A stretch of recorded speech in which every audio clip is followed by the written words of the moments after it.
I'm very happy to be here to introduce Fred Freiberg. Fred serves as the executive director for the Fair Housing Justice Center. It's a regional civil rights organization based in New York City that he co-founded in 2004. The Fair Housing Justice Center is one of the groups of plaintiffs that just settled a groundbreaking case against Facebook on the issue of discriminatory advertising metrics. So I don't know if any of you have read about that, but very interesting case.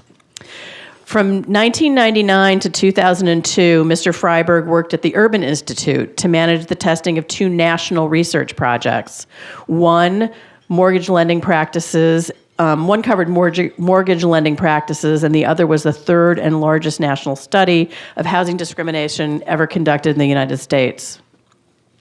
Mr. Freiberg was the founder and first executive director of the Metropolitan Milwaukee Fair Housing Council from 1977 to 1981. I first met Fred Freiberg in the early 1990s at a Justice Department tester training through the Fair Housing Center of Metropolitan Detroit. He worked for the Civil Rights Division of the U.S. Department of Justice, and he directed a national testing program that he helped to establish in the division's Housing and Civil Enforcement section. Mr. Freiberg is considered one of the nation's leading experts on the use of testing as an investigative tool for enforcing civil rights laws. His advocacy efforts extend beyond fair housing enforcement. He recently organized a year-long working group that brought together fair housing advocates and affordable housing developers and produced a new report laying out a comprehensive housing policy agenda for the state of New York. Another recent initiative of the Fair Housing Justice Center is an interfaith action network described as diverse religious congregations and faith communities, ordained clergy and lay leaders who share a commitment to fair housing and willingness to take action to address fair housing issues and concerns as they arise. The project is called Building the Beloved Community. We are fortunate to have a fair housing expert with such a depth and breadth of knowledge here with us today. Please help me welcome Michigander, Fred Freiberg.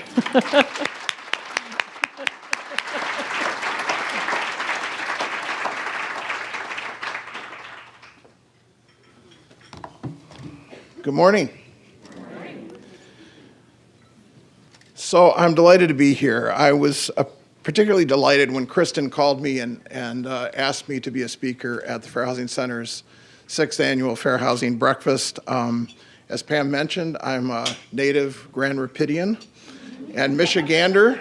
I don't say that in New York much because I don't think they know what I meant, but you do. And it's great to be back in my home state. As Pam mentioned, I direct the Fair Housing Justice Center, which is the only full-service fair housing organization based in New York City. Now, our mission is very similar to the Fair Housing Center's mission. We work to eliminate housing discrimination. We work to promote policies and programs that foster open, accessible, and inclusive communities. And we work to strengthen enforcement of fair housing laws.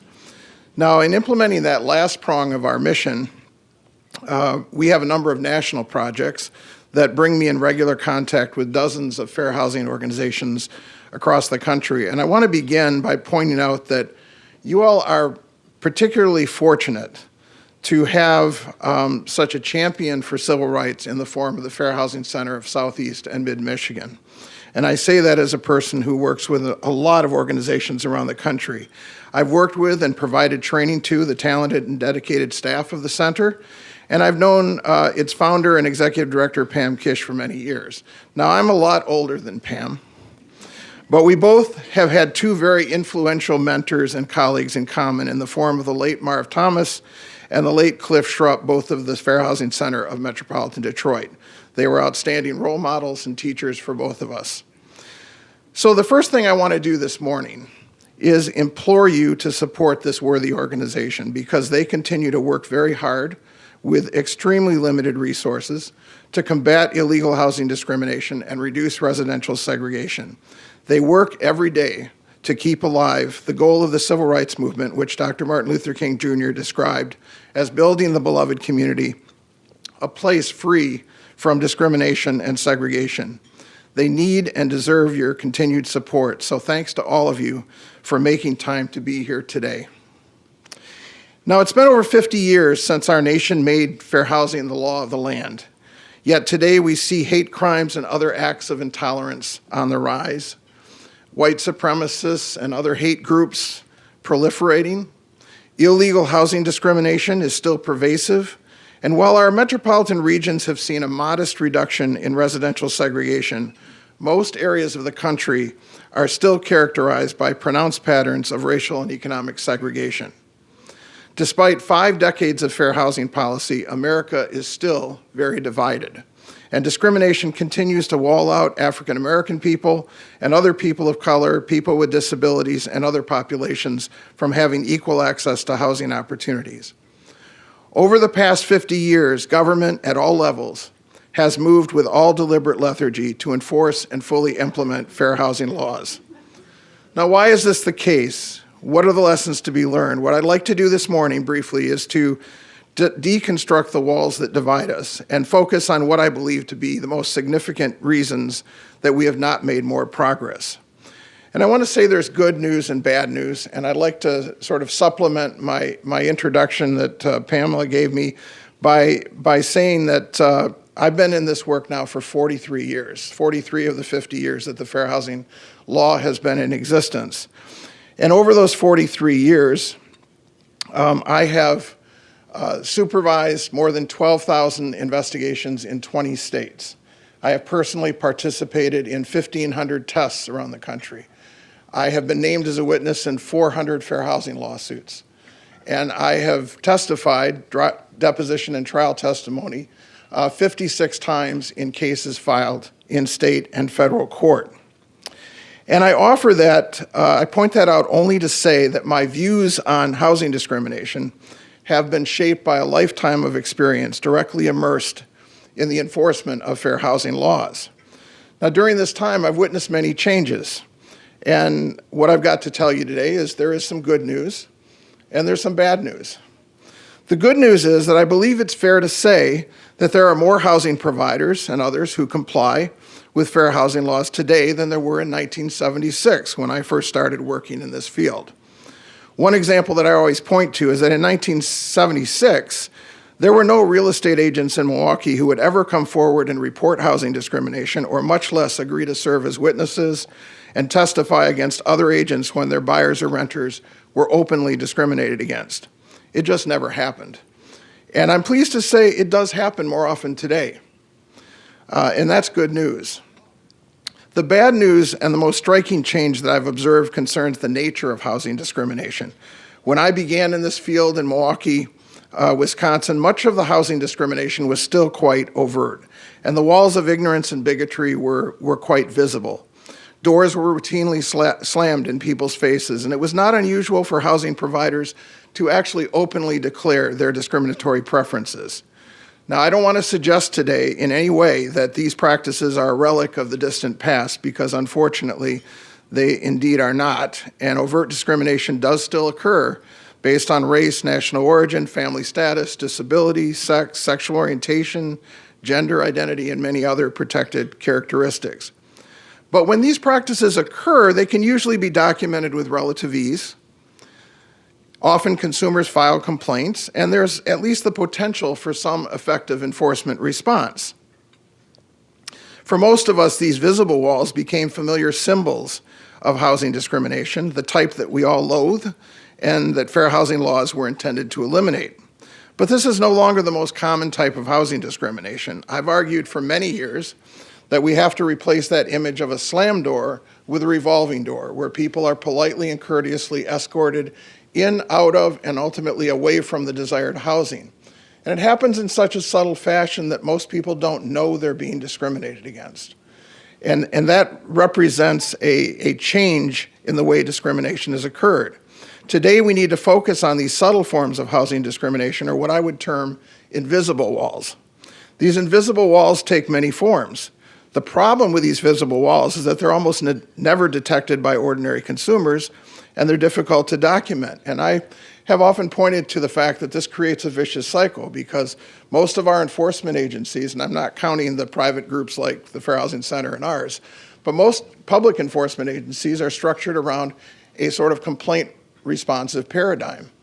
So if consumers don't know when discrimination is occurring, they're not going to file a complaint. If they don't file a complaint, no enforcement action is going to be taken. And if no enforcement action is taken, the discrimination continues.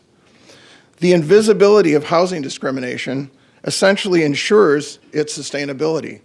Or as another role model and mentor of mine, James Farmer, late civil rights leader and the founder of the Congress on Racial Equality, said, he said it another way, institutional practices, it seems, perpetuate themselves by their invisibility. In many respects, the erection of these invisible walls should surprise no one. After all, most lawbreakers try hard to elude detection. Bank robbers wear masks, so you can't identify them. Burglars wear gloves, so they don't leave fingerprints behind. And all of us, when driving down an expressway and we see an unmarked squad car on the side with radar, what do? We all slow down. So, we have to understand this is not a difficult concept to grasp. Most of us learned this when we were children. If you're going to break a rule or the law, you do everything you can do to try not to get caught. The same is true with violators of the 50-year-old Fair Housing Act. Subtle discriminatory practices are designed to elude detection so as not to overtly offend or cause a complaint to be filed. But these pernicious practices, I would argue, are every bit as effective in restricting housing choice as the more overt variety, and too often they go unchallenged. So one lesson we must learn is that the only way to effectively ferret out these subtle discriminatory practices is to replace the current complaint-responsive enforcement paradigm with one that places a greater emphasis on conducting proactive systemic testing investigations. And the persistence of these invisible walls, it's not the only factor that argues for a change in our enforcement approach. There are also many vulnerable and marginalized populations who, even when confronted with more overt discriminatory practices, are unlikely to file complaints, come forward, and assert their fair housing rights. Recently, with evidence we gathered from a large-scale systemic testing investigation, my organization filed federal lawsuits against 11 operators of nearly 100 nursing homes and assisted living facilities for discriminating against deaf prospective residents by refusing to provide American Sign Language interpreters. Now think about it. If you're a deaf resident in a nursing home facility or an assisted living facility, and you are dependent upon care from that facility 24/7, are you really going to file a housing discrimination complaint? Very unlikely. Undocumented immigrants, refugee populations, Muslims, the elderly, people with certain types of disabilities may be apprehensive for a variety of reasons about coming forward to file housing discrimination complaints. If we're going to remove existing barriers to housing choice, ensure non-discrimination, and reduce segregation, we need to reorder our enforcement priorities. The burden of securing compliance with fair housing laws should not rest solely on the victims of housing discrimination, but rather on the law enforcement agencies that are supposed to be protecting all of us from this societal harm. And my organization can attest to the fact that testing is still the most effective investigative tool for documenting these subtle discriminatory practices. Now, the organization I run has a fairly unique testing program. When I first came to New York City in 2004, I wondered where I was going to get testers from. It wasn't the kind of place that people would routinely volunteer their time to work on this activity. So a friend of mine said, well, 2 out of every 10 people you meet on the streets of Manhattan are underemployed actors looking to supplement their income.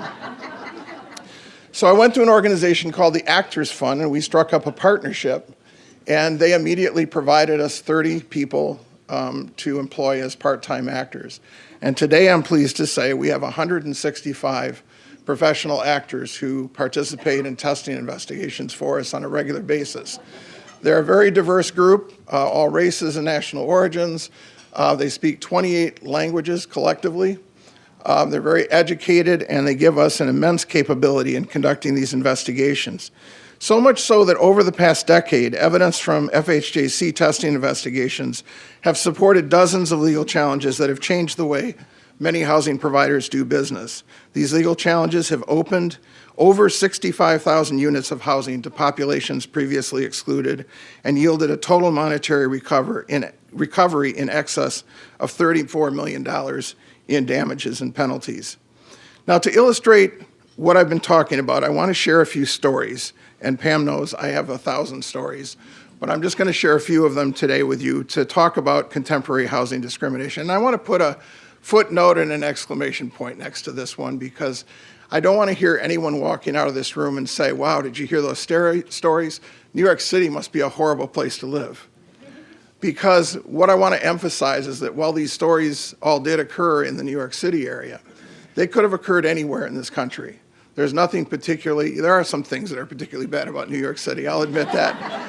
But discrimination is not the salient feature that I would say makes it a less desirable place to live. Discrimination occurs all over this country, and these experience, and I've actually documented it in many other states, including this one.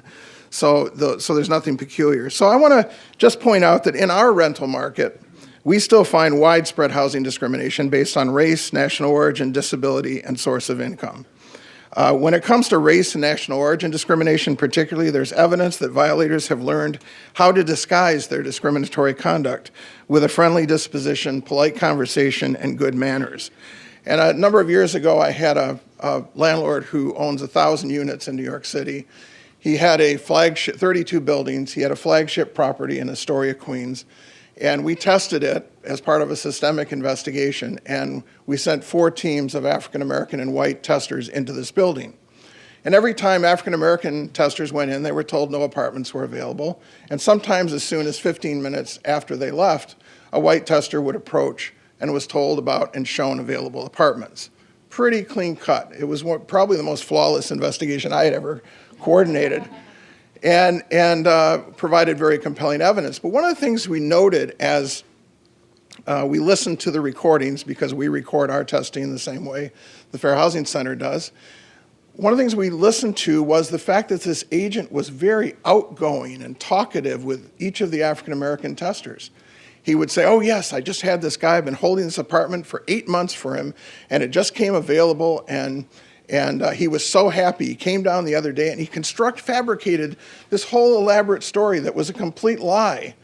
But it was done to make the person feel better that they had just been told there was no apartment available. So there was more conversation with the African American testers, whereas the white testers, it was here's the apartment, here's the rent, here's an application. If you want it, give me a call and you can have it. And so this was very telling in terms of the sort of new mask of discrimination that is out there. And then I had another call in 2016, and I see enough gray hair in this room that I'm not going to have to explain this one. I spoke to a college class recently, and I made this statement, and everyone looked at me like, who are you talking about? So I got a call from someone in the media who said Norman Lear would like to have lunch with you. And I never imagined in my life that the legendary TV producer and writer would ever want to have lunch with me. But he wanted to have lunch with me. He was 93 years old at the time. He wanted to have lunch with me because he wanted me to send him out on a test. And he asked if we could match him with an African-American tester and send him out. And I did. We had just finished an investigation. There is a documentary called America Divided. It's funded by the Epix cable station, but you don't have to have Epix to see it. It's on Hulu and Amazon as well. It's 5 episodes of 8 stories, and one of the stories is about housing discrimination in New York City. And I invite you all to check it out because it's a very powerful story. So Norman went and he was told about 2 apartments, and then the African-American tester I had matched him with was told nothing was available. And he captured it on film, and he went back and then confronted the landlord with what had happened. And it's just a very powerful documentary, and we need to see more of that. But again, shows you how subtle this is, because he asked the African-American tester who was matched with him after we got done with the testing, if you had been actually looking for an apartment, would you have filed a complaint? And of course, the response was, no, I had no idea that this guy was not telling me the truth. And so that's part of what we see in New York on a pretty regular basis. We had another race case that I have to tell you because it kind of combines the good news and bad news. We had a young white woman who was getting married. She and her fiance were looking for their first apartment. They went and found a broker who could show them available rentals in Queens. And they went and saw several buildings, and finally they decided on the one they really liked, and they moved in. But that's not the end of the story. They moved into the place, and then a neighbor across the hall came over to just welcome them to the building, and just as a neighborly thing, to chit-chat with them about moving in. And one of the things that they were told by this other tenant was, oh, we're so glad to see somebody move in because this unit's been vacant a long time because there was a black family who wanted to live here, and the owner and the broker told us that they decided they were never going to let black people move into this building. And so our white woman who ultimately became a complainant was devastated because not only was she now realizing that she was living in a building that would be forever white because of the landlord's practices, but that she'd also been an unwitting pawn in a racial conspiracy. And that bothered her greatly, which I think is another sign of the fact that times have changed a bit. That there's this young white woman, there's nothing particular about her background that would say that she was immersed in the civil rights movement or anything of that nature. She just thought this was reprehensible, that this landlord would do this. So she called us, filed a complaint, we did 2 tests, found African-American testers were taken to one dumpy unit in Astoria, and the white testers were taken to multiple nice buildings in Astoria within the same price range. And in one of the tests, a white male tester, the agent's talking to him, he says, now this other place I'm going to take you to, this owner's really picky, so I've got to make sure it's you and your wife that come with me to see that unit. And our tester followed his script, and he said, well, my wife is at work, and she's just much too busy. She can't possibly get off and she's entrusted me to make the decision on what apartment we're going to rent. So I really need to, is there any way around this? And the broker said, well, I had the owner's really fussy, so, well, maybe there is one way. Do you have a picture of your wife? And now the young white male who was doing testing for us is actually a gay man in real life, but he has a lot of friends. He's in the Broadway circles and so forth. So he happened to roll up his phone and found one picture of him with his arm around a white woman. He said, here she is. This is her. And the broker said, oh, yeah, she's fine. Okay, let's go. And that was it. And that's what race discrimination looks like today. And this is not the first time or the last time it's happened in one of our testing investigations. I'm going to leave rentals in a minute, but I want to mention one more thing, and that because I think it's a universal issue around the country, and that is source of income discrimination. It can often be a proxy for race and disability discrimination.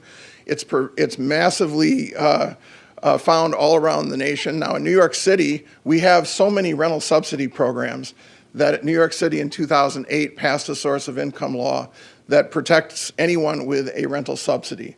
And so we've been busy enforcing that law since it was passed. And there's still massive noncompliance, but we're making some headway with some of the bigger landlords and finally getting compliance. One of the subsidy programs in New York is a subsidy program that goes to individuals living with symptomatic HIV and AIDS. And it's called HASA, the HIV/AIDS Services Administration. And we got a complaint from a young man who had been living on the streets, homeless, living with AIDS.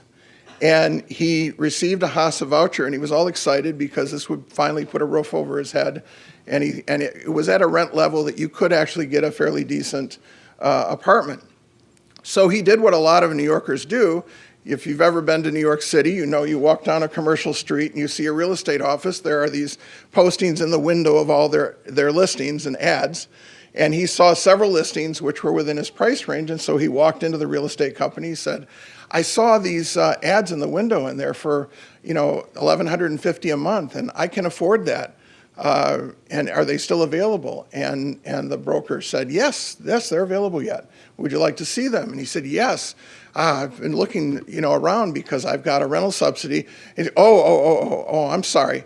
Those listings, those are for regular people. You need to go in the back to a woman who handles the program people. And there's a separate set of listings. Now, he ended up renting a unit from this real estate company, and it turned out to be a nightmare. Dead cockroaches throughout, wires hanging out of the walls, a fundamentally unsafe place to live. So we did some testing to several of the places that he went and filed a federal lawsuit based on source of income and disability, since all 33,000 of the people who get house and rental subsidies in New York are people with disabilities. So we allege both disability and source of income. We drew a visiting judge who was the most conservative judge we've ever been before. He was appointed by Richard Nixon. He's 90 years old, and he had never found in favor of a plaintiff in a civil rights case in his life. And we went into the trial with this guy, and we thought, and he couldn't hear either. And so he would keep yelling at our attorney, stop yelling at me. And when the attorneys stopped raising their voices, then he said, I can't hear you, speak up. And it went through a whole trial like that. And then finally we got to the end of the trial, and we thought we had won. I spent 5.5 hours on the witness stand in that particular case. And he wrote a decision, and he said the evidence presented by the Fair Housing Justice Center was not just a thick cloud of smoke, it was a smoking gun. And we won. And the really nice outcome to this case is that the young man who came to us with a complaint in the beginning ended up getting damages. He used those damages to go back to school, and he's now a counselor in Washington, D.C., working with individuals that have HIV and AIDS. So it's a great outcome. Because the defendants in this case, two big real estate companies, decided to fight all the way to trial, they faced $500,000 in attorney's fees that they had to pay as well. And one of them, we actually put the largest real estate company that handles rentals in Manhattan out of business. And the other one had to pay substantial damages. So, the fair housing laws can work, but source of income discrimination is very important to work on because it affects large numbers of people. Now, moving to sales a bit, I do want to say a couple things about sales discrimination. I think in the coming months and years, you're going to see a resurgence of racial steering cases brought around the country. And I can't tell you exactly why I know that to be a fact or why I would make that projection, but I believe you'll see a lot more activity in this area because I think it's still a very serious problem in the real estate industry. Now, we don't have, in New York City, 70% of the people are renters. So we don't have a large home ownership market in New York City, but we do have a lot of co-ops and condos, 300,000 co-ops to be exact. And that's where a lot of sales occur. And we had a case a few years ago in which there were these two large co-ops in the Bronx. And when you think of a co-op, and I think of a co-op, I usually think of a building that's operated very much like condos with individual apartments and so forth. But this is not what I'm talking about. These two co-ops were single-family home neighborhoods. One had over 750 homes, and the other one had about 300 homes, all single-family homes, and they were operated as a co-op. Now, this co-op had an unusual rule. It said to purchase into that co-op, you had to have letters of reference from 3 existing shareholders. Well, the co-ops were all white, so if you were an African-American or Latino buyer, you would have to get 3 white people to provide references for you to get in, which seems like a major feat to accomplish in New York, given how segregated things are. So we looked at this case as a systemic investigation. We found a real estate agent who had been selling homes in these 2 co-ops for 45 years. She'd actually lived in both communities, and she'd been selling co-ops for 45 years in these communities. And we tested her. It was a test that lasted, it was one of those tests that never end. It lasted for like 2 months. We had an African-American and a white couple go out opposite each other to look at co-ops. The white couple was taken to see 10 co-ops in these 2 developments and was encouraged. The agent said things like, oh, this place is like Shangri-La. You're going to love it.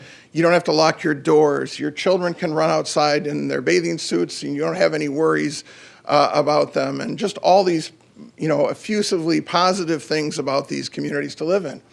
And then we sent in the African-American couple, and this agent, over time, talked to them over and over again about how and the white couple, I should tell you too, also said, but we don't know anybody there, so how are we going to get these letters of support? She said, don't worry about it. I'll help you with that. We'll get the letters. So then we send the African-American couple in, and she said, well, I'm not going to show you anything in these developments because, number one, you're never going to be able to get the letters you need to get in. And number two, you don't want to live there because these are awful places. They're so racist. This is Archie Bunker country, another Norman Lear reference. And there was a cross burning 10 years ago.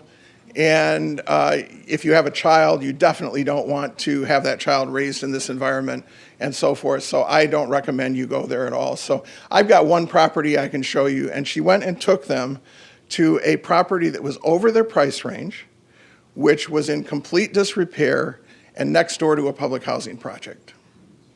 And that was the only option they were given. And so we filed a lawsuit. The two African-American testers, the Fair Housing Justice Center, sued both co-ops and the real estate agent. We ultimately settled for over $500,000 between the two co-ops. But the real estate agent posed a more serious problem because she didn't have a lot of money. So the most we could probably squeeze out of her was $2,000 for each of the testers.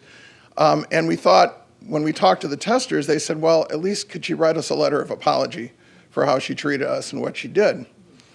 And you'd think that would be a simple thing to ask a defendant to do. She was incapable of writing a letter of apology. Even her attorney drafted a second letter of apology, and she wouldn't sign it. So we said, fine, you don't want a letter of apology, then you're going to do something else for us. You're going to surrender your real estate license and never practice again in the state of New York. And she did. So we ultimately got her out of the business. And while developers of newly constructed multifamily buildings don't put signs out in front saying no disabled need apply, the visible failure to design and construct the housing in compliance with accessibility requirements sends the same exclusionary message. We find dozens of new buildings being built all around New York City and the suburbs that do not comply with the minimum accessibility requirements in the Fair Housing Act. I had a story to share, but I think in the interest of time, I'm going to skip this one because I know you have a lot of work you do on accessibility and you have your own stories to share.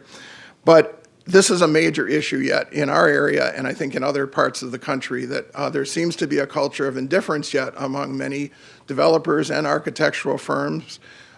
Thank God to the award recipient today, because we need more architects and developers who care about this issue and want to make their housing accessible, but it's still a major problem. So a question I do want to ask you is, what happens when you get old, like me, and you can no longer manage to live independently, but you have no major health problems, so you really don't need nursing home care? Where do you go? Well, some people would say, go to a family member, live with a family member. Others would say, what? Assisted living. Isn't that what assisted living's for? Go to an assisted living. You get 3 meals a day. You get housekeeping taken care of. Somebody reminds you to take your medication and so forth. That's where you go. Well, unless you use a wheelchair and you live in New York, because we found that assisted living facilities in our systemic testing investigation were not willing to admit anyone who used a wheelchair, even if it was just part-time. And we thought, this is just remarkable. We got a complaint from a woman who had lived in this assisted living facility for a number of years, and we'll just call her Jane Doe, and she then went for some rehab assistance at another facility, and then she was finished with her rehab, and they said, you can go back now, but just to avoid any possibility of you falling in the future, you need to use a wheelchair part-time. She could transfer, she could get out, use the facilities, get into bed, that type of thing, but she needed a wheelchair at least part of the time. And these were accessible facilities, elevator buildings that were perfectly accessible. And they said, no, she may not come back to our facility as long as she's using a wheelchair. And we said, well, what's up with this? You know, there's plenty of people, maybe they've used a wheelchair all their life and they get to a point where they need assisted living. You mean there's no options to go into assisted living when you get to that position in your life? And the answer is no, not in New York. because what we found when we probed further on all these tests, we tested 4 assisted living facilities, is that they hid behind a number of things. First they said it was the fire code, but that was a lie. And then they said, well, the Department of Health has regulations that prohibit us from admitting people who use wheelchairs. And we said, how can this possibly be? And it was. Turns out the Department of Health, only the Department of Health in New York and the state of Mississippi have a rule that you can't move into assisted living if you use a wheelchair. So so what we did was, after we found out that this rule existed, we tested the state. And we had someone pose as a consumer who had been having problems trying to get her father into an assisted living facility, and we kept calling their consumer hotline and asking about how you handle this, and they said, well, I think the facility can refuse your father, and so let me get a supervisor. And it kept getting bumped up till we finally got to a regional supervisor, and the regional supervisor said, no, absolutely, the facility can turn your father down. After all, you should think about it as being in their own best interest, because they might roll over someone in an emergency. And we actually have that on a recording. So we sued the state of New York and 4 assisted living facilities, and we're pursuing that litigation right now. I also mentioned discrimination in the sales market, and I know there are a number of lenders here, and so I'd be remiss if I didn't say that in the 50-year history of the Fair Housing Act, only 2 lawsuits have been brought that allege discrimination based on race and national origin against lenders based solely on testing evidence, and our organization brought both of them. And we've settled them, and we're working on a 3rd case right now. What I want to tell you all is that lending discrimination still exists. And African Americans and whites, when they go in to look to find out how much they can afford in terms of a loan, and we did 130 tests with minority testers who had better credit, more income, less debt, and a better credit score and greater assets, and compared to a white tester who had less in each category. And white testers, 60% of the time, came back with a higher home price and loan amount suggested to them by the loan officer. There's something wrong with this picture. It still occurs, and in fact, we're now the only organization in the country that's doing testing for the Consumer Financial Protection Bureau nationwide. And you may have read, those of you who are lenders may have read a while back that Bancorp South in Mississippi settled a case of discrimination for $10.6 million. We did the testing in that case.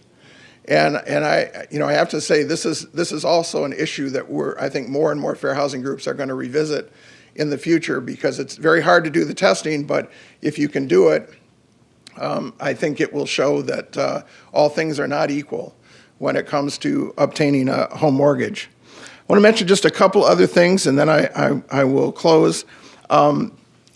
We also sue a lot of suburban communities, housing authorities for discrimination, all with testing evidence. We have residency preferences that exist in many of these communities that give a preference to white local residents for housing assistance. Some are actually built into their zoning codes. We have sued 6 different suburban jurisdictions and housing authorities, and we're currently in federal court against 1, and we've now claimed intentional discrimination because we found evidence that it wasn't just a disparate impact, but it actually was established for intentional racially discriminatory reasons. And then finally, these communities don't put out signs and say for whites only, but effectively that's essentially what they're doing when they adopt a residency preference or residency requirement to only keep their own residents, give their own residents access to affordable housing or to housing programs.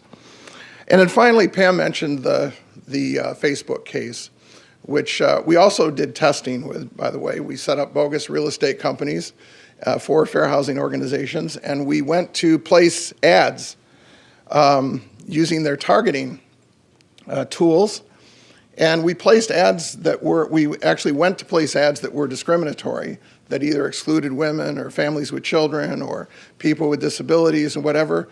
And each time we went to place the ads, a little box popped up from Facebook saying, your ad has been approved.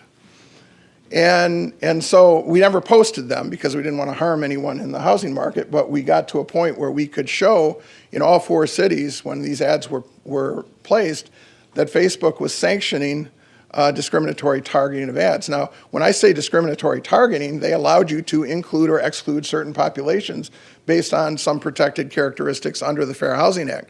And even prior to our lawsuit, just so you know, ProPublica had done research and exposed the fact that they allowed people to target and exclude based on race and national origin. And if you haven't heard this story, I'm going to give you a little detail that you might not have heard, and that is that you could include or exclude African Americans from seeing your ads. You could include or exclude Hispanics from seeing your ads. You could include or exclude Asian Americans from seeing your ads, but you can't exclude white people because white people are the norm. So Facebook did not allow you to exclude white people. So anybody who says this was just an affirmative effort and so forth, that's ridiculous. It's just not true.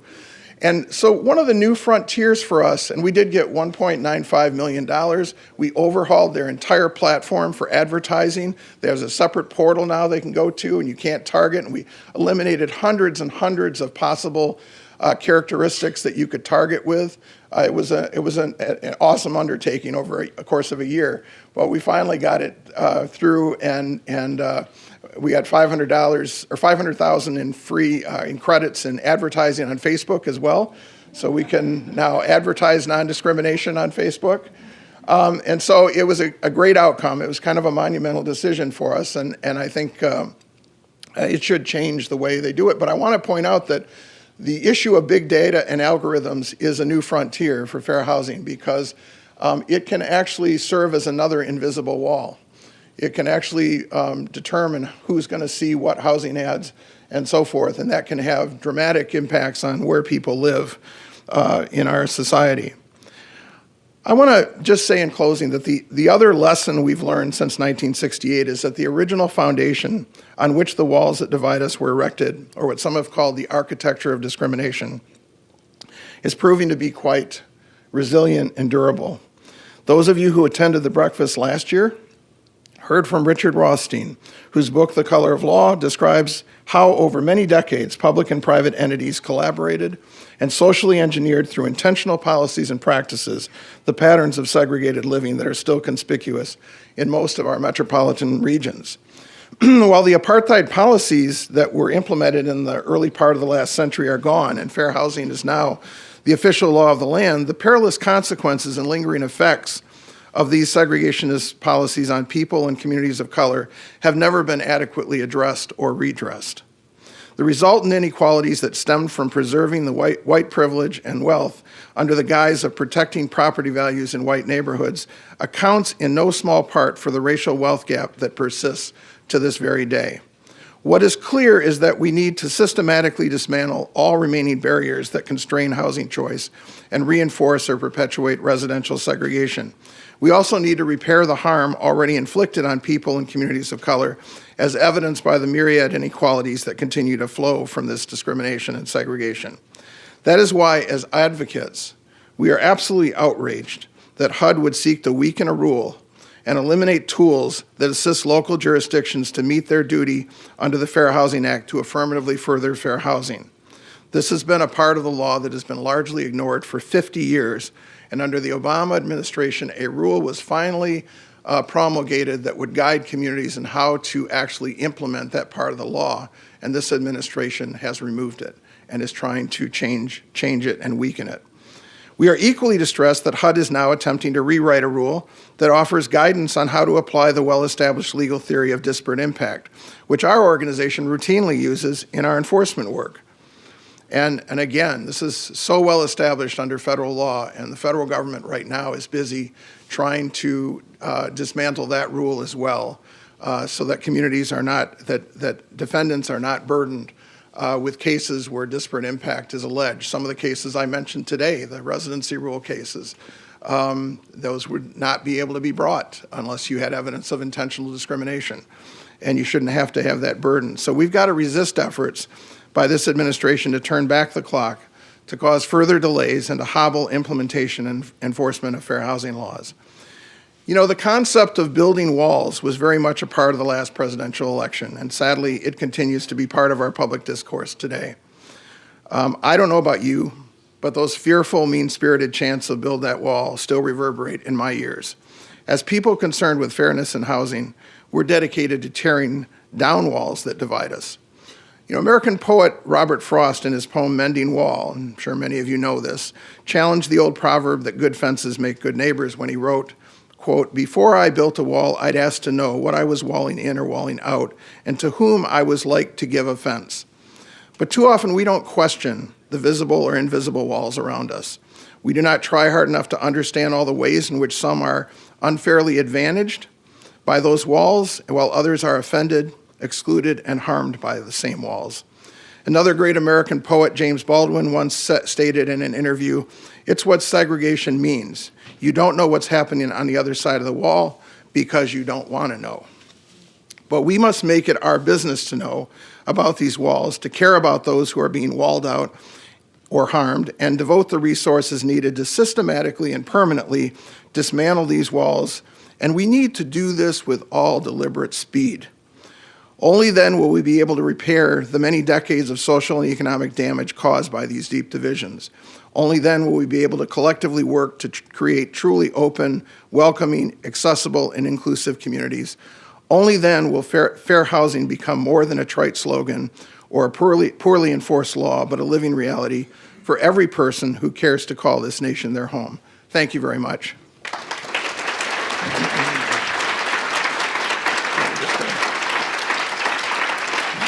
Thanks.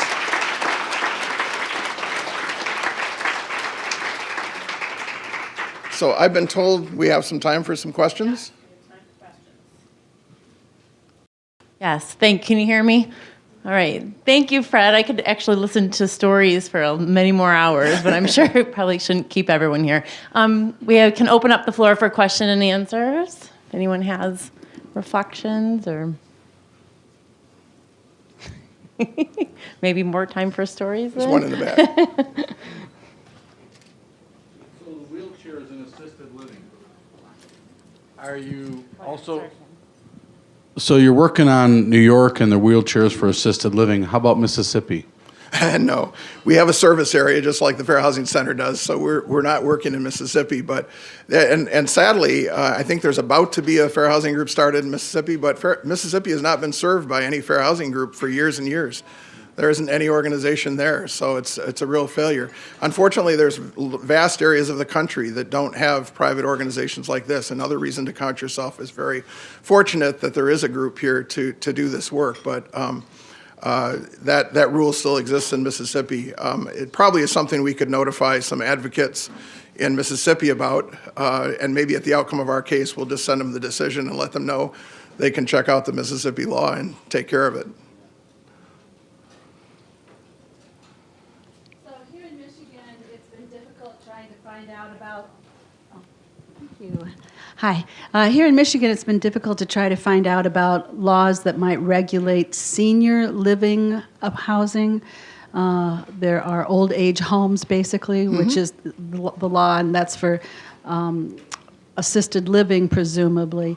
But there's nothing related to senior living housing where people can be just as vulnerable in many respects. And I was wondering, do you know anything about other states that have regulations related to senior living? Right.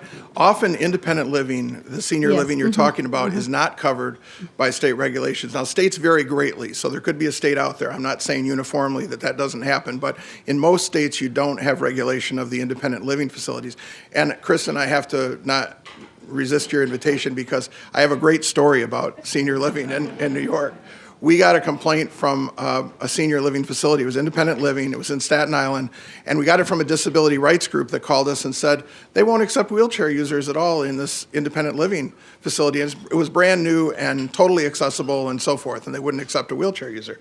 So we didn't just test that place. We tested, there's a chain of 5 of them around the New York City area. So we tested all 5. And wow, did we get our eyes opened about practices. The Manhattan one is my favorite. The Manhattan facility, we sent a tester in who had a relative who used a wheelchair. And the tester was told, oh, your dad can't come in here if he's using a wheelchair now. You got to come in vertical. Those are the exact language on the, and so our tester said, well, what if my father gets in there and he needs to use a wheelchair simply because of aging and so forth. And they said, well, that's okay, and we'll allow it then, but he has to eat in a separate dining room. And so our tester, getting more and more curious with these responses, and says, why, is one dining room accessible and one isn't? Oh, no, they're both accessible. But, it depresses the elderly people to see people using wheelchairs. And so we got stuff. We got another one. Not one of their facilities would not allow motorized chairs under any circumstance, and we just got policies at each and every one that were discriminatory in one way or another. So we went after that entire chain. So this is an area, you're right in saying this is an area. San Antonio Fair Housing Council just brought a series of complaints against senior living facilities for those kinds of issues as well. Some independent living facilities require HIPAA release to get your medical records, and they have no business getting any of that. They're not providing medical services or anything, and yet we're seeing this in different parts of the country. So there are a lot of, and with my generation becoming a very large generation in the society, more and more of us are going to look at senior living, assisted living, and nursing homes. And we got to make sure these facilities are actually operating in a non-discriminatory manner, because there's going to be a lot of people harmed if we don't change these practices. So it's a great issue and needs to be addressed. Just a quick follow-up. So do you also litigate on the Americans with Disabilities Act in addition to the Fair Housing Act? Our focus is fair housing, but many of our cases also make claims under the ADA. Even our design and construction cases, public areas and so forth, there's often ADA applicability in those situations. Housing itself, no, but common areas and buildings and so forth very often are covered by the ADA. So we often have those claims attached to our cases. Also the Section 504 of the Rehabilitation Act as well, if there's public subsidies going into the building.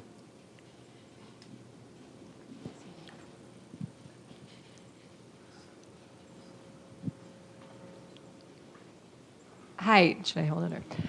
You had mentioned that you think a kind of trend in the future is going to be more steering, racial steering. Are you worrying about targeting minority populations with crappy loan products again, or are you worried about exclusionary sort of steering away from places, or both? What did you mean? Well, there are a lot of groups that work on predatory lending in New York, so we've tended not to focus on that. So we've looked at more of the exclusionary and the differential treatment that's occurring for even lower middle class people who just want to buy their first home.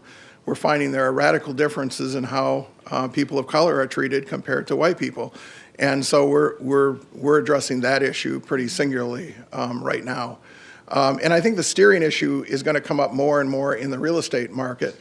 And again, I can't elaborate a lot on that, but I think there's significant evidence that's going to be released in the next couple of months, which is going to suggest that we've still got a very serious problem in the real estate industry with racial steering. And I did a presentation to the New York Association of Realtors recently, and when I was talking about this, all I saw in the room were nodding heads, saying, yeah, there is a big problem. And they all knew people that they knew were involved in steering and so forth. So I don't think it's going to come as a surprise to the industry, but perhaps the increased enforcement activity will come as a surprise, because really most of the racial steering cases were brought in the 1970s and 80s, and there haven't been a lot of cases brought since that time. Oh. Thank you for helping me.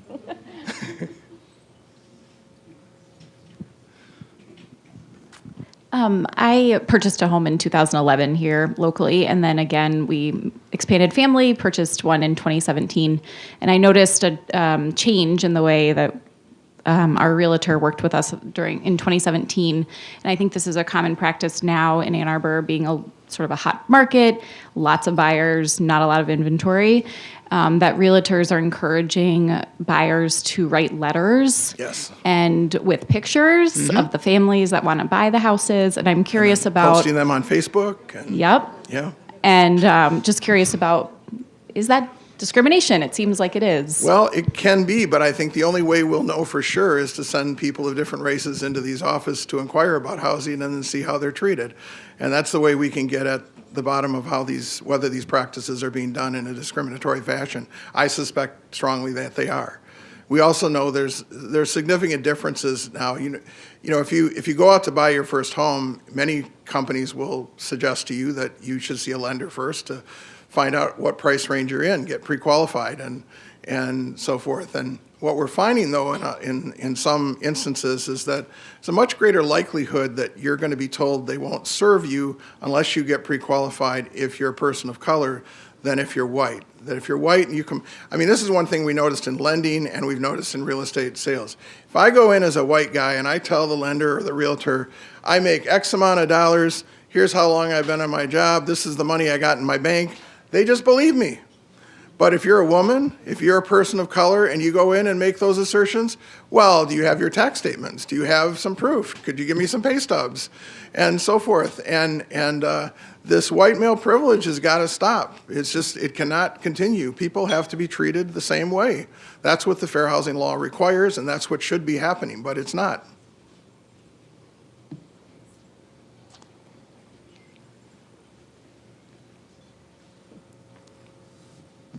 Thanks for being here and for your great speech. Sure. You mentioned ways in which big data is being used to advance illegal discrimination. Can you offer some ways, perhaps, that fair housing organizations are using big data to deter discrimination? You know, for example, mapping and some of the opportunities that big data presents to fight discrimination. Yeah, I think I totally agree with the premise of your question. I think to the extent that technology is being used more and more to discriminate against people, we have to find ways to use technology more effectively to fight that discrimination. Now, on the one hand, with Facebook and with other big data tech companies that are manipulating data, I think it behooves us to find out what they're doing, and you can do that through testing and so forth.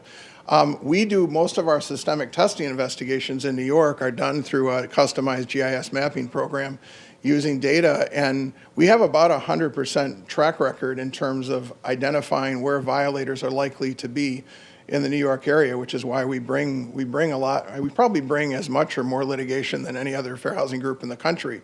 And no, it's not just because New York is a terrible place to live.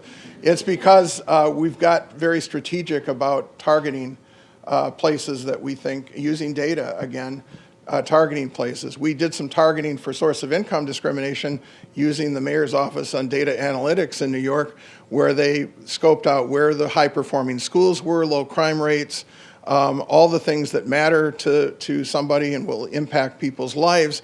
And they then produced a list of all the landlords in those neighborhoods and what their rent levels were and so forth. So we're just testing away right now. And we're going to have a lot of cases as a result of using technology in that manner. So there are things that you can use, technology out there, and a lot of the training I provide to fair housing groups and so forth around the country, we talk about those technology tools and how they can be more effectively used. But it's one of those fields, as you know, that's constantly changing. So, you know, you find something today and it doesn't exist, but tomorrow it will, and then you need to get on top of it. Facebook, we thought there were problems when the ProPublica article came out. It confirmed there were, but we certainly thought after 2 exposés they would have cleaned up their act, but no way. And I'm not even confident they're going to totally comply with us right now, but we've got a monitoring responsibility over a period of years to make sure that they do comply. But this is a whole new field. I mean, this is going to open up to a lot of new strategies. But testing, one thing I would emphasize, though, is testing is still central to it. It's not just a matter of gathering data and so forth. Testing is really central to understanding what happens in the marketplace.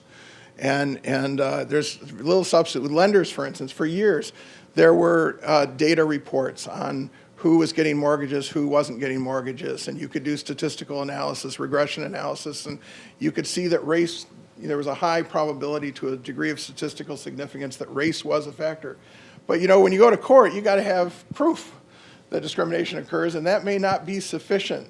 But, you know, when we get these tests and they're recorded and we have stark differences in treatment between how people are treated, that's the kind of thing where you can actually affect some change. There's not a good answer that a lender has to a well-constructed test. So that's why I still hang my hat strongly. I think testing, I would argue actually that testing is more important now than it was in 1976 when I started in this field. You hardly needed testing. Discrimination was so in your face at that time. It was easy to document, and some people wouldn't even deny they were discriminating at that time. Now you actually need testing more than ever because people just don't know what's happening in the marketplace.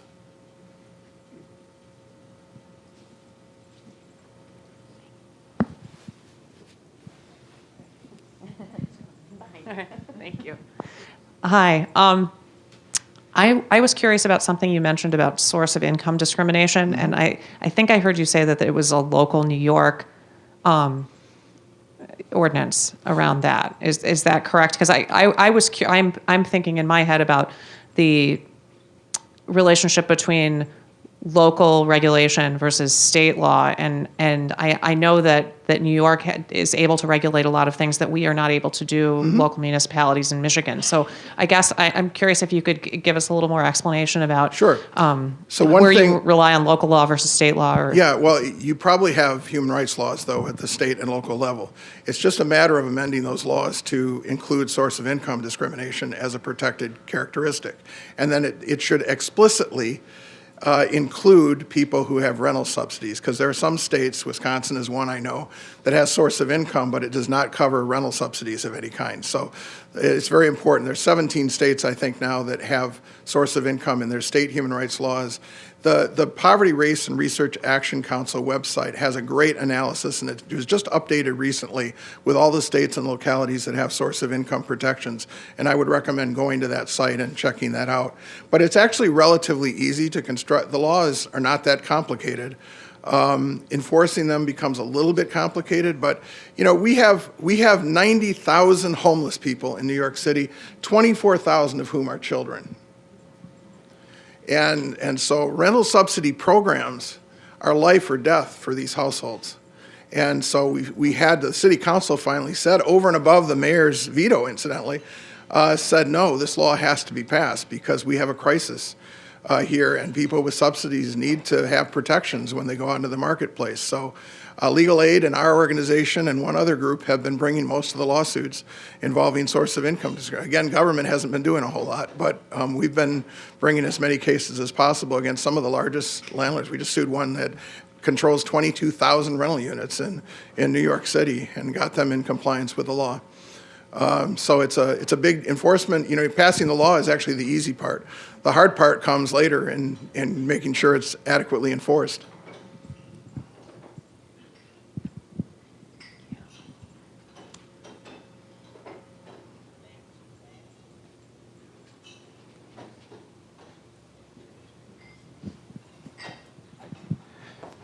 Good morning, first of all. I'm not in this field. I'm in the field of education, and they're very similar in how these things go on.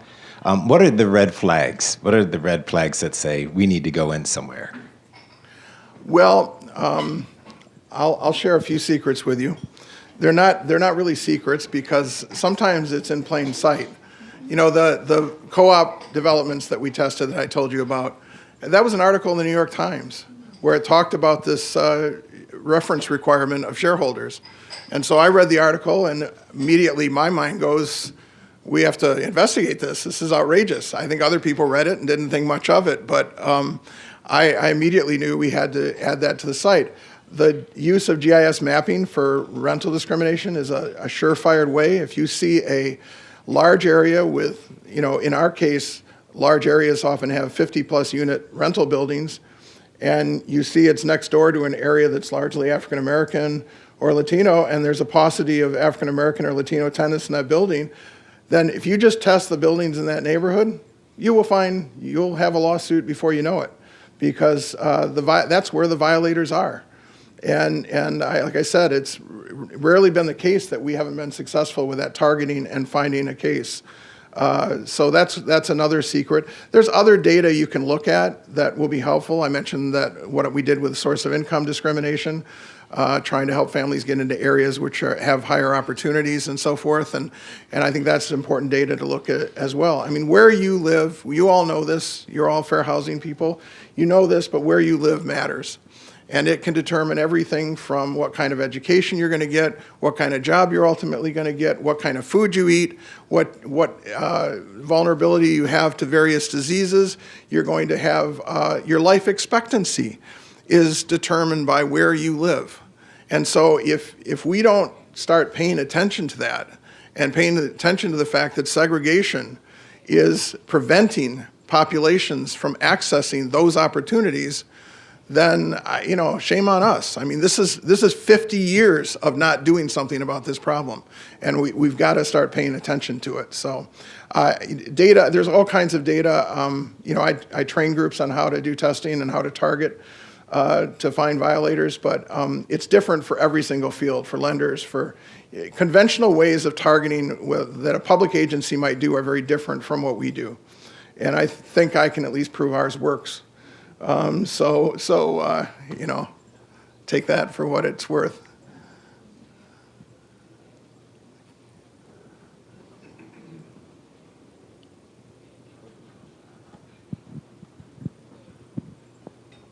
Hi, we're with the Fair Housing Center in Toledo, and so welcome, and it's good to see our folks in Michigan. So congratulations on the Facebook case. Thank you. You mentioned that you were getting a lot of advertising dollars on Facebook. So I don't know if anybody else has experienced this, but we place a lot of Facebook advertisements, and they tend to get flagged because we're targeting, like say we place an ad that deals with disability, they get flagged because we're targeting disabled folks. So sometimes I think the algorithm still is, working against us, or they get flagged as political. And so you can register as a political operative or, things like that. So there's a lot of, unintended probably consequences going on there. So I'm sure you're aware of all that, but, anything you can do to fix that algorithm, we are with you 100%. Well, I think maybe they may be less careful now about the general Facebook platform because now there's a separate portal for housing ads where they do have to carefully flag things and so forth. So hopefully it will free up some of the associational stuff, some of the, stuff that fair housing groups do that are getting flagged now. We recognize this is a problem. In fact, I read one of the first comments in response to an article that came out a couple of days ago was from a person who'd placed an ad and it had been disapproved by Facebook because the word red was in the ad.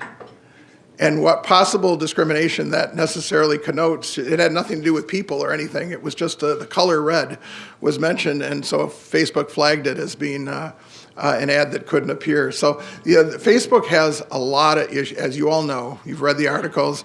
They got a lot of problems, even beyond fair housing and so forth. And I think the underlying algorithms are still the fundamental issues, and our case couldn't get at some of those underlying algorithms within the larger Facebook platform. All we could do is look at the advertising platform and clean that up, and that's what we did.